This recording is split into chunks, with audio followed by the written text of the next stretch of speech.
जय हिंद मेरे दोस्तों, आपका स्वागत है आपके अपने YouTube चैनल प्रीतम एकेडमी परिवार में। मैं हूं सूरज कुमार। तो कैसे हैं आप लोग? आई होप कि आप लोग अच्छे होंगे, साथ ही साथ स्वस्थ होंगे। तो वे सारे बच्चे जो CMMS का एग्जाम देने वाले हैं, उन सभी के लिए बहुत ही मोस्ट इंपॉर्टेंट क्वेश्चंस लेकर आए हैं। और ये सभी क्वेश्चंस आपके साइंस का होने वाला है। और भाई साहब, इसी से आपके क्वेश्चंस पूछे जाएंगे आज के इस एग्जाम में, ठीक है ना। तो चलिए स्टार्ट करते हैं। देख लो, सबसे पहला प्रश्न लिखा है कि सीड ड्रिल का उपयोग क्या आता है। तो सबको पता है सीड ड्रिल का उपयोग हम लोग बीज बोने के लिए करते हैं। 3 नंबर का ऑप्शन कट हो जाएगा। चलिए आगे बढ़ते हैं। चीनी का अल्कोहल में रूपांतरण की प्रक्रिया क्या कहलाती है। तो सबको पता है चीनी का अल्कोहल में बदलने की प्रक्रिया किण्वन कहलाती है। तो 3 नंबर का ऑप्शन कट हो जाएगा। चलिए आगे बढ़ते हैं। नेक्स्ट प्रश्न, निम्नलिखित में से कौन सी दवा एंटीबायोटिक है। तो सबको पता है स्ट्रेप्टोमाइसिन जो होता है, ये क्या होता है कि एंटीबायोटिक होता है। चलिए आगे बढ़ते हैं नेक्स्ट प्रश्न की ओर। 94 नंबर का लिखा है, कृत्रिम ऊन बनाने के लिए किस तंतु का उपयोग किया जाता है। एक्रिलिक, याद रखिएगा बात। नेक्स्ट प्रश्न की ओर आते हैं। बेकेलाइट एक उदाहरण है। तो थर्मोसेटिंग पॉलीमर का उदाहरण ही है बेकेलाइट। इससे पहले वाला वीडियो मैंने बताया था कि बेकेलाइट का उपयोग घरों में जो मम्मी जो बर्तन यूज करते हैं उसके हैंडलों में लगाया जाता है, ताकि जैसे उस बर्तन को गर्मी में या फिर बोलो चूल्हे में या तो फिर कहीं ओवन में तपाने के लिए डाला जाए, सब्जी बनाने के लिए डाला जाए, तो हैंडल ना गर्म हो। हैंडल गर्म भी हो तो एक्रिलिक के कारण हाथ नहीं जलता है, ठीक है। तो इसलिए एक्रिलिक का उपयोग किया जाता है हैंडल बनाने में। अच्छा, कौन से धातु वायु, जल तथा एसिड से संचालित नहीं होती। तो सोना बहुत ही कम रिएक्टिव तत्व है। उसी प्रकार से चांदी भी, सोना चांदी ऐसे हैं जो डायरेक्टली शुद्ध रूप में मिला जाता है पृथ्वी से, ठीक है। यानी कि कभी अगर ऐसा प्रश्न आए कि कौन सा ऐसे धातु है जिनको डायरेक्टली पृथ्वी से शुद्ध रूप में निकाला जाता है, तो सोना और चांदी होता है, ठीक है। अच्छा, सबसे अच्छा विद्युत चालक है। तो याद रखिएगा चांदी हो जाएगा 3 नंबर का ऑप्शन। नेक्स्ट नंबर पे आते हैं। देखो लिखा कि निम्नलिखित में से कौन पेट्रो रसायन है। तो पेट्रो रसायन निम्नलिखित में से कौन से, पैराफिन। चलिए आगे बढ़ते हैं नेक्स्ट प्रश्न की ओर। लिखा कि एलपीजी का मुख्य अवयव है। तो याद रखिएगा, अगर प्राकृतिक गैस का मुख्य अवयव बोलता तब मीथेन मारते, परंतु एलपीजी पूछा है तो एलपीजी मुख्यतः प्रोपेन और ब्यूटेन दोनों से मिलकर बना होता है। परंतु अब आप लोग समझिए इसको क्या सही करना चाहोगे। तो फिर भी मैं बता दूं, प्रोपेन थोड़ा ज़्यादा अच्छा हो क्योंकि ज़्यादा मात्रा में प्रोपेन होता है। चलिए आगे बढ़ते हैं नेक्स्ट प्रश्न। निम्नलिखित में से कौन कोयला का उत्पादन नहीं है। यानी कौन सा ऐसा है जो कोयला से नहीं बनता है। कोलतार कोयला से बनता है, कोक गैस कोयला से बनता है, चूना जो है ये कोयला से नहीं बनता है, इसीलिए करेक्ट हो जाएगा। 4 नंबर का तो होगा ही नहीं इनमें से सही, क्योंकि चूना हमारे पास है सही आंसर में। अच्छा, ऊर्जा का अनवीकरणीय स्रोत कौन है। तो याद रखिएगा, जो प्राकृतिक गैस है वो अनवीकरणीय स्रोत है, क्योंकि आगे चल के खत्म हो जाएगा। परंतु पवन ऊर्जा, ज्वारीय ऊर्जा, यांत्रिक ऊर्जा ऐसे हैं जो कि आपके सालों साल चलते रहेंगे। लिखा हुआ यहाँ पे कि 1 किलोग्राम ईंधन के पूर्ण दहन से उत्पन्न ऊर्जा है। तो याद रखिएगा, 1 किलोग्राम ईंधन में जितना ऊर्जा निकलता है उसे उसका उस में मान बोला जाता है। तो 3 नंबर का ऑप्शन जो हो जाएगा ये आपका करेक्ट हो जाएगा। या नीचे आ जाते हैं, थोड़ा सा आगे घसक गया था, ठीक है। तो ये उस में मान 3 नंबर का ऑप्शन आपका करेक्ट हो जाएगा। चलिए आगे बढ़ते हैं नेक्स्ट प्रश्न की ओर। लिखा हुआ यहाँ पे सभी संकटापन्न प्राणियों तथा पौधों का रिकॉर्ड रखने वाली पुस्तक कही जाती है। यानी जितने भी संकटापन्न प्राणी हैं, ठीक है, जो कि अभी संकट में हैं, जो कि आगे चल के लुप्त होने वाले हैं, तो उन सभी के लिए एक बुक निकाला गया और उस बुक में सारा उनका डाटा मिलेगा, जो कि रेड डेटा बुक बोला जाता है इसको। तो इसी 2 नंबर का ऑप्शन करेक्ट हो जाएगा। ठीक है कि वन्य जीव संरक्षण अधिनियम कब लागू किया। तो 1972 में, याद रखिए एक बात। अच्छा, पौधे की कोशिका भित्ति बनी होती है तो वो सेलुलोज की बनी होती है, यानी कि 3 नंबर का ऑप्शन आपका करेक्ट हो जाएगा। चलिए आगे बढ़ते हैं नेक्स्ट प्रश्न की ओर। देखो आगे का जो प्रश्न लिखा कि प्राणी कोशिका का बाह्यतम स्तर है। यानी कि जो जंतु कोशिका होता है उसमें सबसे बाहर में क्या पाया जाता है। तो सबसे बाहर में आपका कोशिका झिल्ली पाया जाता है। बोलेगा सर ऑप्शन में तो नहीं दिख रहा है, तो इसीलिए बोलता थोड़ा मोड़ा इंग्लिश भी याद रखिएगा। तो कोशिका झिल्ली का जो इंग्लिश होता है वो प्लाज्मा मेम्ब्रेन होता है। तो इसलिए आपके पास 3 नंबर का ऑप्शन करेक्ट हो जाएगा। और यही अगर आपके पास अगर पौधे की कोशिका में बोलता तो याद रखिएगा कोशिका भित्ति होता है, ठीक है। और कोशिका भित्ति किसका बना होता है आप लोग कमेंट कर जरूर बताएगा, अभी मैंने थोड़ी देर पहले बताया था, ठीक है। तो लिखा है यहाँ पे कौन मादा जनन अंग नहीं है। तो याद रखिएगा वास डेफरेंस, ये बेसिकली नर जननांग है, तो इसलिए यही करेक्ट हो जाएगा क्योंकि ये मादा जननांग नहीं है। थोड़ा सा सभी नाम इंग्लिश में यहाँ पे दिए हुए, इसलिए थोड़ा मोड़ा इंग्लिश में भी आपको पकड़ बनाना पड़ेगा। अच्छा, यह कि केवल मादा के शरीर में उत्सर्जित होने वाला हार्मोन है। तो प्रोजेस्टेरोन जो होता है ये सिर्फ मादा के शरीर में, औरत के शरीर में निकलता है, ठीक है, बाकी ये पुरुष के शरीर में नहीं होता है, ठीक है। तो देखो यहाँ पे एडम्स एप्पल है। तो एडम्स एप्पल क्या है, परिवर्धित स्वर यंत्र होगा। याद रखिए बात, ये गला में उभरा हुआ भाग होता है उसी को बोला जाता है, ठीक है। अच्छा, पुरुष में लिंग क्रोमोसोम होता है, तो जो पुरुष में जो होता है वो एक्स और वाई पाया जाता है, और मादा में या फिर बोलो कि स्त्री में तो एक्स एक्स पाया जाता है। तो इसका सही आंसर क्या हो जाएगा, एक्स और वाई। चलिए आगे बढ़ते हैं नेक्स्ट पर। सतह पर लंबवत दिशा में लगने वाला बल कहलाता है, तो बहुत कोई दाब मार देगा जो कि गलत हो जाएगा, प्रोनोद इसका सही आंसर हो जाएगा। लंबवत बोला है, ठीक है, यानी कि यहाँ सतह है तो उसके एकदम 90 डिग्री में कौन सा बल लगता है, तो प्रोनोद। अच्छा, साइकिल का टायर को घिस जाने के लिए उत्तरदायी बल है, तो साइकिल का जो टायर घिरता है वो बेसिकली घर्षण बल के कारण घिसता है। चलिए आगे बढ़ते हैं। घर्षण कम करने वाला तत्व कहा जाता है, तो उसको लुब्रिकेट बोला जाता है। चलिए आगे बढ़ते हैं नेक्स्ट क्वेश्चन। यह कि एक पेंडुलम 4 सेकंड में 40 बार दोलन करता है, तो इसका समय काल क्या होगा, इसको टाइम पीरियड बुलाते हैं, जिसको हम लोग टी से दिखाते हैं। तो टाइम पीरियड निकालने बोला है, तो टाइम पीरियड क्या होता है पता है कि मान लो यहाँ पे मैंने एक पेंडुलम, एक इस प्रकार से पेंडुलम लटका दिया, तो पेंडुलम को एक बार दोलन करने में जितना समय लगता है ना, वो उसका टाइम पीरियड होता है। यानी कि एक दोलन करने में जो समय लगता है वो क्या होता है, उसका टाइम पीरियड होता है। तो आपको पता है कि वो 4 सेकंड में 40 बार दोलन किया है, तो एक दोलन करने में कितना समय लेगा, वो 4/40 लेगा। तो बस इसको भागा दो तो कितना हो जाएगा, 0.1 सेकंड हो जाएगा। यानी कि इसका सही आंसर क्या हो जाएगा, 4 नंबर का ऑप्शन। फिर से बता देता हूँ, एक दोलन कंप्लीट करने में जितना समय लगता है उसको हम लोग आवर्तकाल बोलते हैं, टाइम पीरियड बोलते हैं, या फिर समय काल बोलते हैं। तो समय काल कैसे निकलेगा, तो भाई साहब यहाँ पे 4 सेकंड में वो 40 दोलन करता है, तो एक दोलन करने में कितना समय लगेगा, 4/40, तो कर दो 0.1 सेकंड निकल कर आ जाएगा। लेकिन कि किसी पिंड की मध्य स्थिति से अधिकतम विस्थापन कहलाती है, यानी कि मध्य स्थिति या साम्य स्थिति। मान लो कि यहाँ पे मैंने पेंडुलम लटका दिया, तो यहाँ पे लटका हुआ है, अब ये यहाँ से कितना दूर ये हट सकता है, इधर या फिर इधर, तो ये इसको हम लोग क्या बोलते हैं, इसको हम लोग आयाम बोलते हैं। तो 1 नंबर का ऑप्शन आपका कट हो जाएगा। अच्छा, एलईडी का पूर्ण रूप क्या होता है, लाइट इमिटिंग डायोड, याद रखिएगा बात। अब सीएफएल का क्या होता है आप लोग कमेंट करके जरूर बताइएगा। लिखा यहाँ पे भूकंप मापने के लिए किस यंत्र का उपयोग किया जाता है, देखिएगा सिस्मोग्राफ का उपयोग किया जाता है। अब चलिए हम लोग नेक्स्ट प्रश्न की ओर बढ़ते हैं। पीछे की तरफ देखने वाला दर्पण होता है, तो जो पीछे देखने के लिए जिस दर्पण का उपयोग किया जाता है, जिसको हम लोग रियर व्यू मिरर बोलते हैं, मैंने इससे शायद इससे पिछले 2 वीडियो में मैंने बताया हुआ है, ठीक है, तो आप लोग जरूर देखिएगा। तो उत्तल दर्पण हो जाएगा, तो 3 नंबर का ऑप्शन कट हो जाएगा। इसी को गाड़ी का साइड व्यू मिरर या फिर गाड़ी का पश्चिम दर्पण भी बोला जाता है, ठीक है। बस क्वेश्चन को घुमा के पूछ दिया गया। किस ग्रह का सबसे अधिक उपग्रह है, तो शनि का सबसे अधिक उपग्रह है, ठीक है, शनि के बाद बृहस्पति, याद रखिएगा बात। अच्छा, किसके कारण ताजमहल का रंग फीका हो रहा है, तो बेसिकली सल्फर डाइऑक्साइड कारण, और सल्फर डाइऑक्साइड जो होता है वो मुख्यतः अम्लीय वर्षा से होती है, तो इसलिए 3 नंबर का ऑप्शन कट हो जाएगा। परंतु एक्चुअली देखा जाए तो जो ताजमहल खराब हो रहा है वो एक्चुअली वायु प्रदूषण के कारण भी हो रहा है, परावैंगनिक किरण के कारण भी हो रहा है, ठीक है, और अवरक्त विकिरण के कारण भी हो रहा है, परंतु भाई साहब अम्लीय वर्षा मुख्य होगा, ठीक है।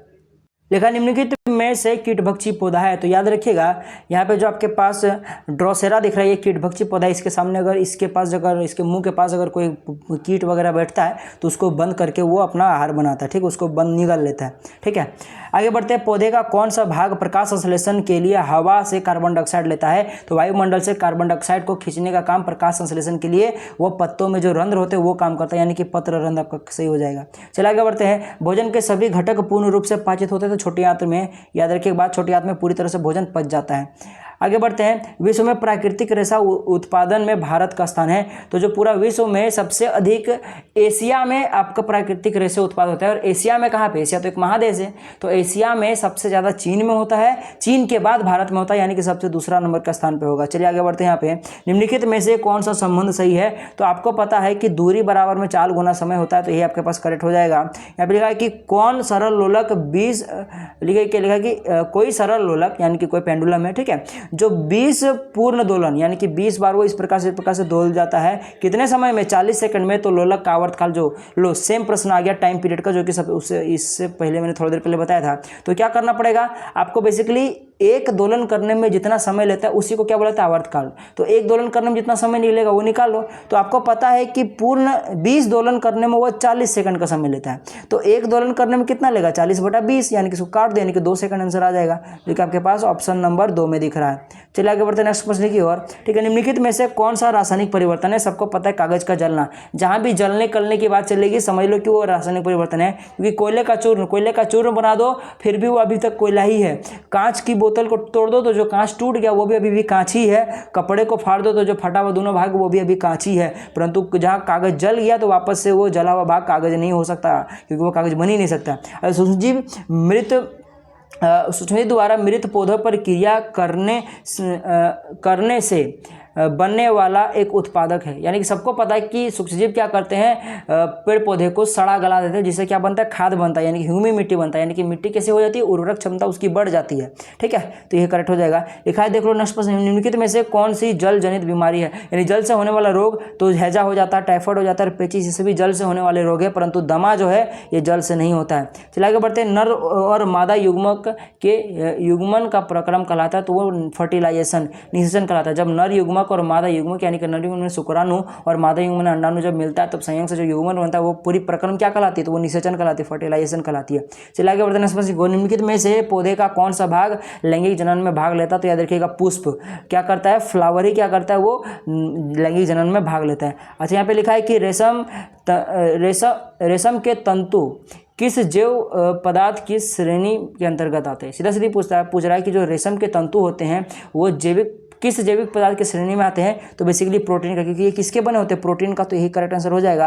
लेकिन निम्नलिखित में से कौन एक दर्पण के रूप में कार्य कर सकता है, तो देखो जल की सतह ये भी दर्पण के रूप में कर सकता है क्योंकि उसमें आपका मुंह दिखता है। चम्मच देखो चमकता हुआ स्टील का चम्मच, वहाँ भी आपका मुंह दिखता है, यानी कि ये भी दर्पण का काम करेगा। अच्छा, पॉलिश किया हुआ एल्यूमिनियम का सीट, ये भी दिखता है, यहाँ भी आपको थोड़ा मोड़ा मुंह दिखेगा, यानी कि ये भी दर्पण का काम करेगा।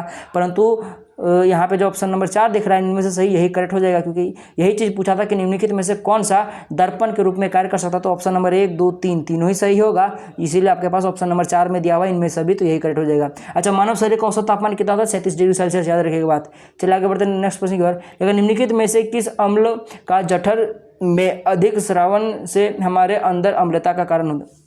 सीधा सीधी पूछ रहा है कि हमारे पेट में कौन सा अम्ल निकलता है, सबको पता है हाइड्रोक्लोरिक अम्ल, तो यही करेक्ट हो जाएगा। चलिए आगे बढ़ते हैं। निम्नलिखित में से किस जीव में शैवाल तथा फफूंदी एक साथ रह सकते हैं, तो लाइकन में। यहाँ पे शैवाल और फफूंदी एक साथ रहते हैं लाइकन में। ठीक है। अच्छा, विश्व जल दिवस कब मनाया जाता है, 22 मार्च को, याद रखिएगा बात। चलिए आगे बढ़ते हैं नेक्स्ट प्रश्न की ओर। लिखा है यहाँ पे, जब किसी तार से विद्युत धारा प्रवाहित होती है तब तार में उत्पन्न ऊष्मा की मात्रा निर्भर करती है, तो जो तार गर्म होगा कि नहीं होगा वो किस पे डिपेंड करता है, तार की लंबाई पर। ज़्यादा लंबाई होगा तो वो ज़्यादा गर्म होगा, तार की मोटाई, जितना पतला तार होगा उतना ज़्यादा गर्म होगा, यानी लंबाई और मोटाई दोनों पर, यानी कि 3 ऑप्शन कट हो जाएगा, 1 और 2 दोनों। ठीक है। अच्छा, लिखा है कि जंगल में सभी ऊर्जा का चरम स्रोत है, यानी कि जंगल के सभी जितने भी तरह की ऊर्जाएं होती है सबका एक ही स्रोत है और मुख्य स्रोत है, जो कि सूर्य है, जो कि मैं हूँ। ठीक है, सूरज कुमार। चलिए आगे बढ़ते हैं। लेकिन निम्नलिखित में से कौन ऑक्सीजन समृद्ध रक्त को हृदय से शरीर के दूसरे भागों तक वहन करता है, यानी जैसे ही ऑक्सीजन मिला हुआ रक्त, यानी कि रक्त में ऑक्सीजन जब मिल जाता है तो वो क्या करता है, हृदय उसको पंप कर देता है पूरे शरीर में भेजने के लिए। तो उस रक्त को जैसे हृदय पंप करता है तो वो किसके द्वारा पूरे शरीर में जाता है, तो धमनी द्वारा, याद रखिएगा बात। और पूरे शरीर से वापस हृदय में कैसे आता है, और कार्बन डाइऑक्साइड लेकर पूरे हृदय में वापस जो आता है वो सिरा लेके आता है, याद रखिएगा बात। तो हृदय से पूरे शरीर में धमनी लेके जाता है, जिसमें ऑक्सीजन मिला हुआ होता है, ऑक्सीजन और ब्लड होता है। ठीक है। और जब शरीर से वापस हृदय में आता है तब उस टाइम पे ब्लड और कार्बन डाइऑक्साइड मिला होता है, जो कि सिरा पहुंचाता है। ठीक है। चलिए आगे बढ़ते हैं। पौधे में जल का परिवहन कौन करता है, जाइलम, और खाद का, तो याद रखिएगा फ्लोएम। देखो जो से जल जो से जाइलम, मैंने पहले भी वीडियो में बताया था। और अगर खाद्य पदार्थ पूछे तो फूड के बारे में पूछे तो फॉस्फेट फ्लोएम, याद रखिएगा बात। अच्छा, जल धारण करने की क्षमता सबसे अधिक होती है, तो चिकनी मिट्टी में सबसे अधिक जल धारण करने की क्षमता होती है, क्योंकि इनके कणों के बीच में ज़्यादा गैप होता है। अच्छा, पृथ्वी का शीतलन क्षेत्र है, यानी कि पृथ्वी में सबसे अधिक ठंडा क्षेत्र कहाँ है, तो ध्रुव में। पता होगा आपको अंटार्कटिका कितना ठंडा है। सो चलिए आगे बढ़ते हैं। लिखा है कि यदि एक समतल दर्पण को किसी वस्तु के सम्मुख रखा जाए तो बना प्रतिबिंब होगा, तो जो प्रतिबिंब बनेगा वो आकार के बराबर होगा, यानी कि जिसका भी आप लोग प्रतिबिंब लोगे एकदम सेम उसी का आकार जैसा बनेगा।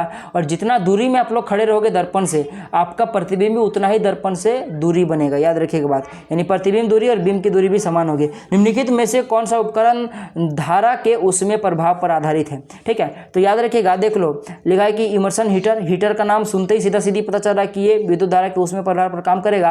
और उसके बाद देख लो विद्युत केटली मैंने समझ में आया ना, वो चाय रखने वाला, तो विद्युत केटली वो वाला विद्युत से चलता है, यहाँ भी हीट का उपयोग करता है, यानी कि 1 और 3 दोनों करेक्ट हो जाएगा। ठीक है। चलिए आगे बढ़ते हैं। समझ गौर, चाल का आधारभूत इकाई है, तो भाई साहब सबको पता है चाल बराबर में क्या होता है, चाल बराबर में होता है दूरी बटा समय। क्या होता है, दूरी बटा समय। दूरी का क्या होता है, मीटर, और समय क्या हो गया, यानी कि मीटर प्रति सेकंड, जो कि आपको ऑप्शन नंबर 4 में दिख रहा है, यही करेक्ट हो जाएगा। चलिए नेक्स्ट प्रश्न को बढ़ते हैं। यह है कि हृदय पेशियों का लयबद्ध संकुचन तथा शीतलन जाना जाता है, यानी कि जो हमारा हृदय निरंतर एक फिक्स पैटर्न में जो धड़क रहा है और वो सिकुड़ रहा है, वो बेसिकली मतलब फूल रहा है, सिकुड़ रहा है, पंप कर रहा है, ये क्या कहलाता है? तो ये बेसिकली हृदय संपादन के रूप में जाना जाता है। ठीक है, तो यही करेक्ट आंसर हो जाएगा। अच्छा, मौसमी हवा क्या है? तो भाई साहब इसका देखो मौसमी हवा क्या होता है पता है? ये बेसिकली वर्षा का कारण बनती है। ठीक है, तो आपके पास यही करेक्ट हो जाएगा। और बाकी मौसमी हवा जल चक्र का भी एक हिस्सा है। तो आप कौन सा मानना चाहोगे आप लोग, इसके लिए मुझे जरूर कमेंट करके बताइएगा। ठीक है, परंतु मुझे ज़्यादा आंसर इसका 3 नंबर ही लग रहा है। चलिए आगे बढ़ते हैं। यहाँ पे रेशम प्राप्त करने हेतु रेशम कीटों का पालन कहलाता है, यानी कि रेशम प्राप्त करने के लिए जो रेशम की कीटें जो पाली जाती है वो क्या कहलाती है? उसको सेरिकल्चर कहते हैं। तो यानी कि आपके पास 2 नंबर का ऑप्शन करेक्ट हो जाएगा। चलिए लास्ट प्रश्न पर आते हैं आज के इस वीडियो का। कौन विद्युत का चुंबकीय प्रभाव का आविष्कार किया था? तो सबको पता है ASG ऑस्टेट ने। तो आपके पास 2 नंबर का ऑप्शन करेक्ट हो जाएगा। और इस प्रकार से हम लोगों ने साइंस का बहुत ही मोस्ट इंपॉर्टेंट क्वेश्चन कर लिया और इससे बाहर नहीं जाएगा। और इससे पहले मैंने आपको और भी कई सारा सेट कराया, तो आप टेंशन मत लीजिए, आपका सुनिश्चित पक्का होगा। ठीक है, तो चलिए मिलेंगे अगले वीडियो में। तब तक के लिए जय हिंद, जय भारत और आपका दिन शुभ हो।